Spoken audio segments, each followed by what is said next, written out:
కడప జిల్లా పోరుమామిళ్ల మేజర్ గ్రామ పంచాయతీలోని గాజుల్లాంటి స్టాల్కు ఎదురుగా ఉన్న సచివాలయం ఆవరణంలో మురికి నీరు ఏరులై పారుతుంది. దీంతో పాటు కంపు అదరగొడుతుంది. ఈ సచివాలయంలో దాదాపు 20 మంది అధికారులు, వందల మంది ప్రజలు వివిధ పనుల నిమిత్తం సచివాలయానికి వస్తూ ఉంటారు.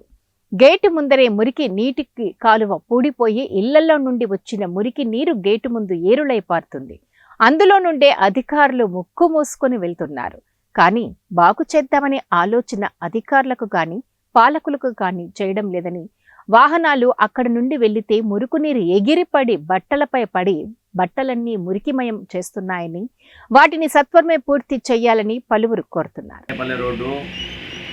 ఇటు సిటీగార్ బజార్ పోయే రోడ్లో మోరీ చాలా ప్రాబ్లంగా ఉంది.